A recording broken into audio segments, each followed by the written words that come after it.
തന്റെ രണ്ടാനച്ഛനൊരു ലോറി മുതലാളിയാണല്ലേ? ആ, ആദ്യം ഒരു ലോറി ഡ്രൈവറായിട്ടായിരുന്നു തുടക്കം.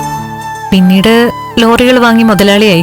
ഇപ്പോ ലോറിയും പിന്നെ ക്വാറിയും ഒക്കെ ഉണ്ട്. ഞാൻ പറഞ്ഞല്ലോ, ഈ ലോറി ഡ്രൈവർമാരെയൊക്കെ കാണുമ്പോ എനിക്കെന്തോ അവരോട് അറിയാത്തൊരു ദേഷ്യം തോന്നിപ്പോവുക. എന്നുവെച്ചാ ഒരു ലോറിയാണല്ലോ എന്റെ അച്ഛന്റെ ജീവൻ എടുത്തത്. എന്നെ ഈ പരുവത്തിലാക്കിയതും ആ ലോറിയാ. അന്ന് CCTV ദൃശ്യങ്ങളൊന്നും ഇല്ലാത്തതിനാൽ അവൻ രക്ഷപ്പെട്ടു. പിന്നെ ആ ആക്സിഡന്റിന് ദൃക്സാക്ഷികളും ഇല്ലായിരുന്നു. ഇവിടെ എന്ത് പ്രധാന സംഭവം ഉണ്ടായാലും ആദ്യ അവസാനം നീ ഇവിടെ കാണുമല്ലോ. പിന്നെ ഇപ്പൊ മാത്രം എന്താ കല്യാണത്തിന് തല കാണിച്ചിട്ട് നീ അങ്ങ് പോയത്? സദ്യ കഴിക്കാൻ പോലും നിന്നില്ലാന്നാണല്ലോ മഞ്ജു പറഞ്ഞത്. അത് പിന്നെ കൂട്ടുകാരൊക്കെ ഒന്ന് സൽക്കരിക്കാനുണ്ടായിരുന്നു. മനസ്സിലായി. കൂട്ടുകാരെ സൽക്കരിച്ചതിന്റെ കുഴച്ചില് നിനക്ക് നന്നായിട്ടുണ്ട്. ഡാ, നീ മൂക്കറ്റം കുടിച്ചിട്ടാ വന്നതല്ലേ? അങ്ങനെയൊന്നും ഇല്ല അമ്മായി. പിന്നെ ചെറുതായിട്ടൊന്നും മിനിങ്ങി. കണ്ണന്റെ കല്യാണം ഒരിക്കലും നടക്കില്ലെന്ന് നമ്മളൊക്കെ കരുതിയ. അതിന് വിപരീതമായിട്ട് കല്യാണം നടന്നെന്ന് മാത്രമല്ല, കല്യാണ പെണ്ണിനെ കണ്ടപ്പോ എന്റെ കിളി അങ്ങ് പോയി. അതെന്താടാ നീ അങ്ങനെ പറഞ്ഞത്?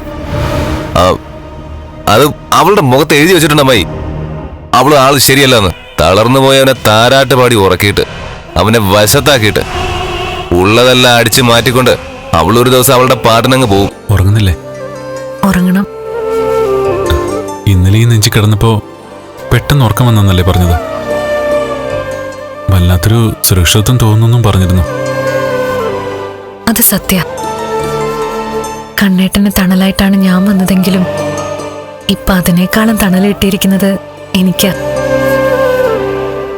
ഈ അരയ്ക്ക് താഴോട്ട് തളർന്ന് ഞാനെങ്ങനെയാ തനിക്ക് തണലാവുന്നത്?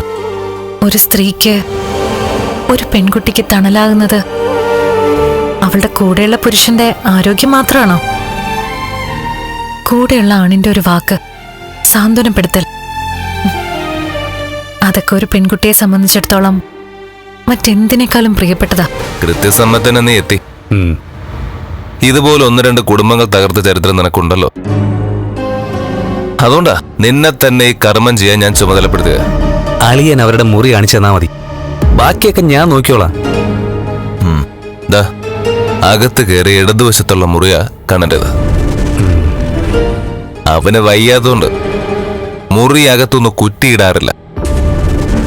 അവൻ എപ്പോഴാ എന്താ ആവശ്യം വരാന്ന് പറയാൻ പറ്റില്ല. ഇപ്പൊ ആളുടെ കല്യാണം കഴിഞ്ഞല്ലേ, അതുകൊണ്ട് മുറിക്കകത്തൊന്ന് കുറ്റിയിടില്ലേ? ഇല്ലടാ ടോമി, ആൾക്കാരെ ബോധിപ്പിക്കാൻ വേണ്ടി അവര് കല്യാണം നടത്തിയല്ലേ. അതിനപ്പുറം അവൻ ഈ ജന്മത്ത് ഭർത്താവാൻ പറ്റൂടാ. അതുകൊണ്ട് ധൈര്യമായിട്ട് നീ ചെന്ന് ഡോർ തുറക്കാൻ നോക്കിയോ. ഇനിയിപ്പോ തുറന്നില്ലെങ്കിൽ മറ്റെന്തെങ്കിലും വഴി നമുക്ക് ആലോചിക്കാം. ശരിയളിയാ, ഇന്നത്തോടെ നമുക്ക് അവളെ ഇവിടുന്ന് കെട്ടുകെട്ടിക്കാം.